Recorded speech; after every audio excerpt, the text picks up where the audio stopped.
Today on Blue 58, the Los Angeles Rams are a formidable opponent. They're also the only remaining playoff team in either conference with more than 5 losses on their regular season record. So it's not like they're invincible. What can we learn from those 6 regular season losses? Blue 58! Hello and welcome to another episode of Blue 58, the one and only podcast of thepowersweep.com. I am your host, John Meerdink. Very happy to be with you here for another episode. Jared Veldheer is back in Green Bay. We'll talk about that in a second. We'll also talk about those Rams losses we talked about in the intro. But first, I want to make a couple small announcements here. It is early in 2021, and I every year that we flip over to a new calendar, I sit down and make some goals for the upcoming year for the podcast, for thepowersweep.com, and things that go along with that. And as I've been thinking about what we want to do with the show in 2021, we'll talk about goals for content-wise in the near future, just for accountability purposes there. But a big thing that's been in the back of my mind is ads on the podcast. We've done some very, very small dabbling in that area. And as the show has continued to grow, there's been more opportunities to get involved in advertising. In 2021, and I think for as long as this show continues to exist, which I don't have any end date on it, so don't worry about that, I think I want to commit to being ad-free forever. There's a few reasons for this. First, the money just isn't there. I want to make podcasts. I don't want to be an ad salesman. And what you stand to make in podcast ads is, in my opinion, not worth the effort. I don't want to be running down people to try to move inventory for ads. I don't want to be doing contracts and stuff like that. I don't want to bother with that. Dynamic ad insertion is a new thing in the podcast industry, too. It sounds terrible, uniformly terrible. I don't want to do that either. And I'm pretty picky about what I would accept as an advertiser. Most of the people who want advertised on a podcast for sports fans are like gambling sites and daily fantasy sports. Not interested in promoting either of those things. I don't bet on sports and I don't play daily fantasy, so I have a hard time endorsing that on the podcast. So it's already a pretty small selection of ads that we could even run. So I just don't want to deal with it. Secondly, I think it's a better incentive for me to make stuff that people want to support. So let me earn your support. This year, I think we're going to be leaning a lot heavier into Patreon stuff. And here's what that means for you. We're going to be continuing to put stuff on Patreon, and we're adding some stuff there too. I hope to be able to earn your support there in a couple of different ways. First, I would like to announce that we have officially launched a Discord server. The invites went out to Patreon supporters last night, and if you would like to become one, I can invite you to that party as well. If you want to hang around with me and other Packers fans, you can do that. We've explored a couple other avenues for doing that. I think the Discord is the way to do that. So, that's step number 1. Second thing that we're going to do on Patreon is something that we are attempting this week. We are releasing a special edition podcast early on Patreon. It is up there now if you want to check it out. In fact, it will be coming out on the rest of the feed Thursday, but it is up on Patreon now if you want to check it out. And we're going to be releasing other stuff like that throughout the year. It may be available to buy outside of Patreon, depending on what we get to this year, but it's going to be there first. I want to emphasize that you're never going to be missing out on the regular feed stuff because you're not on Patreon. Anything that's released there is either going to be bonus content, so stuff that we do in addition to Blue 58, in addition to what we write on thepowersweep.com, or just an early release. But if you choose to become a Patreon supporter at any amount, you will have access to Discord, you will get those early releases, and you will get all the bonus content. Plus, you get 25% off to our Teespring store forever. It's a pretty good deal. I think it's a good incentive for me to keep making good stuff, and I think it's a good opportunity for you if you want to help us continue to do what we're doing here to support the show. So we're going to be ad-free forever. All right? I just want to put down that marker for myself. But here's what we're going to be doing instead, and here are some opportunities for you to get involved. Jared Veldheer is getting involved in Green Bay. He has signed with the Packers for the second year in a row, coming over from the Indianapolis Colts in a very, very unique situation. According to Pro Football Talk, this is believed to be the first time in NFL history a guy is going to play for two playoff teams in a single postseason, which is pretty unusual. The consideration or rule that allows him to do that is pretty unique to this year. He was only technically on the Colts practice squad, was elevated to their 53-man roster for game day last weekend, and at the conclusion of the game, he automatically reverts back to the practice squad. And only since he is on the practice squad, he can sign with another team. That other team happens to be the Packers. This can work out for the Packers a couple different ways. First, and I think most likely, this is just a depth signing. The Packers have a pretty well-known issue at tackle right now. They do not have David Bakhtiari and will not have him for as long as they remain in the playoffs. That is obvious to everyone. He tore his ACL just prior to Week 17, and the Packers could use some help at tackle. If something would happen to Billy Turner or Rick Wagner, suddenly you are in a situation where you are playing Yosh Nijman in a playoff game. Or, more likely, you're playing John Runyon at guard and moving Elton Jenkins out to tackle, but even then, you're in a non-optimal situation. So this gives the Packers a little bit of depth there. But I wonder if there is a big, interesting gamble at play here. What if the Packers are thinking of doing something really crazy? What if they are thinking of starting Jared Veldheer at left tackle, moving Billy Turner back to right guard, and putting Rick Wagner at right tackle? If the goal is to get your best 5 linemen on the field, I think that's a real scenario. Because in that situation, the question is Jared Veldheer better at left tackle than Lucas Patrick is at right guard? And I lean towards yes there. I think Jared Veldheer is probably better at left tackle than Lucas Patrick is at right guard. I think Billy Turner is certainly a better option at right guard than Lucas Patrick is. So weighing that trade-off, I think, could be a real consideration this week, especially given how strong the Rams' interior rush is. So file that away in the back of your head, and we'll see an interesting situation play out on Saturday when the Rams arrive in Lambeau Field. The Rams are going to arrive at Lambeau with 6 losses on their record. That is the most of any team remaining still in the playoffs, and it would be the most in the entire playoff field, if not for the NFC East and the wild things going on there. So let's talk about losses in general for a second. I realize there's a lot that we can learn from stuff that went on in the games that the Rams won. In games the Rams won. There is a lot going on there that is of interest to us. And as we saw a couple times with the Packers this year, there are games that you win that are different from other wins.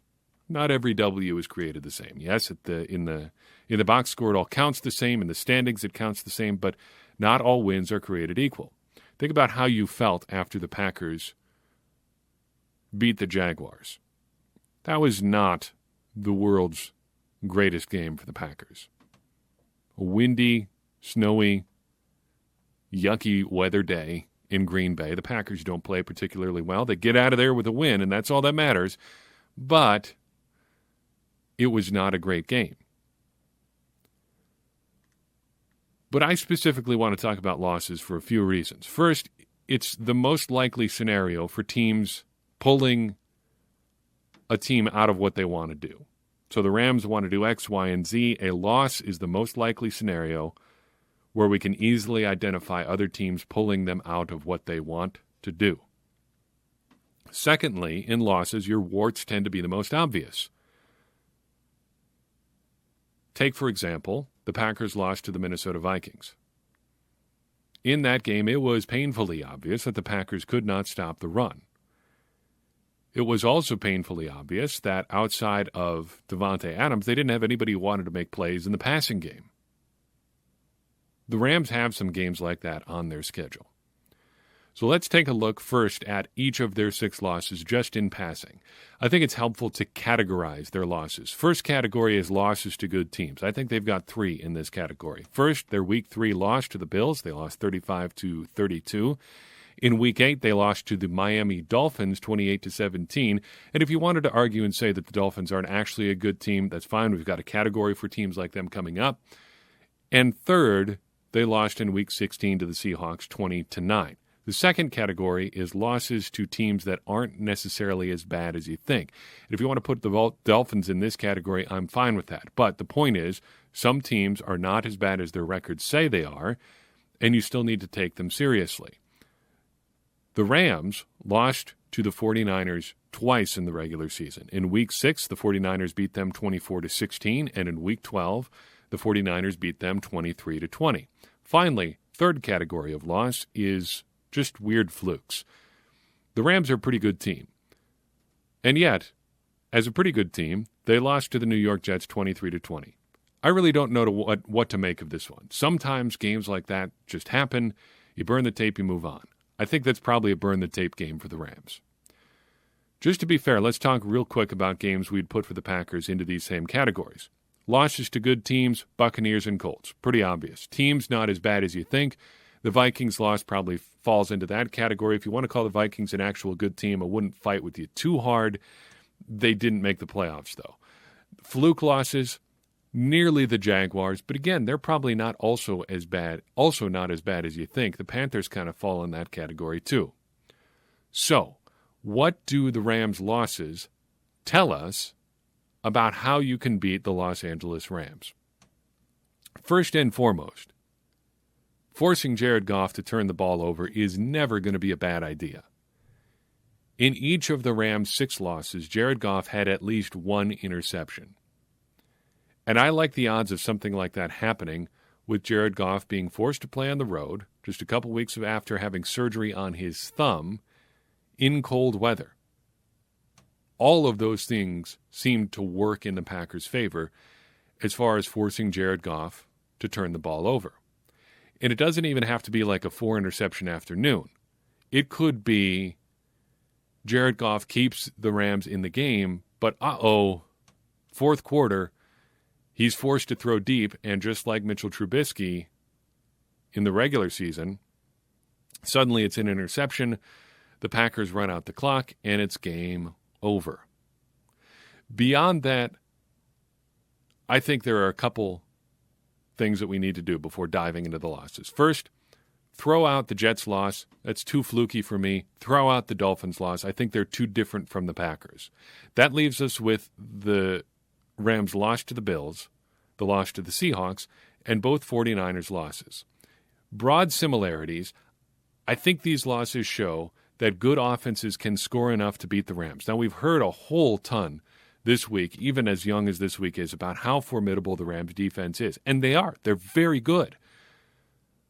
But the Bills and Seahawks both had top 10 offenses by DVOA. The Bills put up more than 30 points on them. And the Rams put up 20. That's above the average points allowed per game for the Rams. More to the point, I don't think the Rams moved the Bills or the Seahawks too far out of their game plan. Josh Allen still threw 33 passes in his game. In the Seahawks game, Russell Wilson threw 32.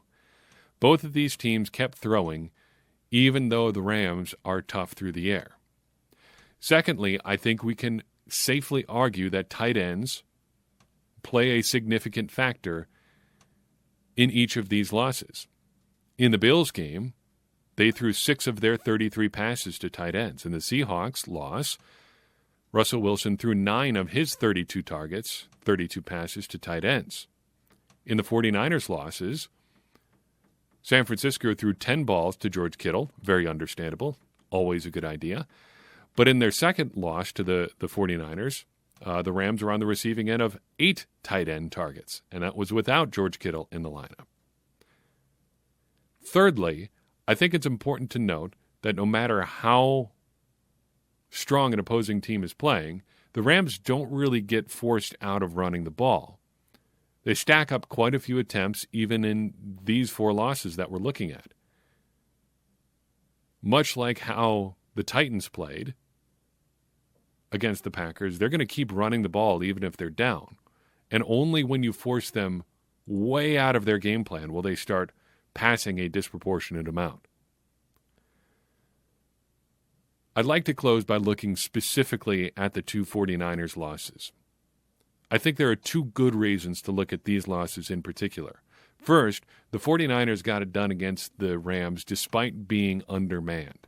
That tells me that you can outmaneuver the Rams even if you have suboptimal talent. And I think that's a good sign for the Packers, who, even if they get their best 5 linemen on the field, are probably going to be at a slight disadvantage, their offensive line, against the Rams' defensive line. Secondly, the 49ers are offensively the most similar to the Packers, for very obvious reasons. Matt LaFleur is from the Shanahan coaching tree. His offense is very similar to what Kyle Shanahan likes to run. So let's talk about a couple observations from those 49ers losses. First, Deebo Samuel dominated in interesting ways. In Week 6, all 6 of his catches involved some kind of behind-the-line motion. He's moving horizontally on all 6 of the catches he made in that game. Secondly, he lined up all over the place in their second win over the Rams. 6 of his catches, again, had some kind of backfield motion, but he also had catches from the slot and lined up out wide. And I think this is going to be the recipe for Davante Adams. Keep him moving. Move him all around, line him up all over the place. I would also not be surprised to see Aaron Jones get involved in some kind of backfield motion type role. Remember Aaron Jones and A.J. Dillon in that 2-back package that we've been seeing more and more frequently? What if you line them up both in the backfield and motion Aaron Jones out of the backfield as a receiver or just as a decoy to get the Rams moving away from A.J. Dillon? What then should the Packers do? Well, like I said, first and foremost, move Davante Adams around. Maybe play him exclusively out of the slot. Deebo Samuel was the 49ers' best receiver in both games they played, and he did a lot of work from the slot. Stephon Diggs and Cole Beasley in the Bills' win over the Rams also did a lot of work from the slot. Even DK Metcalf ended up with a lot of catches in Week 16 from crossers, tight formations, and yes, even from the slot. Secondly, you're going to want to motion a good pass catcher. Maybe this is Aaron Jones. Maybe this is Tavon Austin. This, again, could be a good opportunity to use that Jones and Dillon 2-back formation. Get guys moving around and get them involved in the passing game once they're moving. Finally, don't stop passing the ball just because the Rams are good at defending the pass. There is a point at which you can be doing this too much, but don't get too enamored with the run game that you forget to pass. Yes, the Rams are good against passing offenses. It's true. They have one of the best passing defenses in the entire NFL, but that doesn't mean you should stop passing entirely. If the Packers get too far away from the pass, trying to outflank the Rams on the ground, that could be a recipe for disaster. Their best thing going on offense this year is Davante Adams catching passes from Aaron Rodgers. It's powered the Packers to 13 wins, and no matter how good the Rams' defense might be, the Packers can't get away from that too much. That's what I think about the Rams' losses. I'd be interested in your questions, your thoughts on any of those losses. Which to you is the most emblematic of the approach the Packers need to take? Let me know wherever you happen to find this show. I'd be happy to take your comments there. Again, consider joining us on Patreon. You will get access to our Patreon-specific Discord server, bonus content, and early releases from upcoming special podcast episodes and other content. I am grateful for everybody who chooses to do that, and I hope to be able to continue to bring you all kinds of good Packers content throughout 2021. As always, if you found this show interesting, if you think somebody else would benefit from hearing it, do me a favor and share it. That's going to help more people find the show and ultimately help us grow this conversation we're having around the Packers and help all of us become smarter Packers fans. Because as I always say, smarter Packers fans are better Packers fans, and better Packers fans are what we all want to be. I'm your host, John Meerdink. We'll see you next time on Blue 58.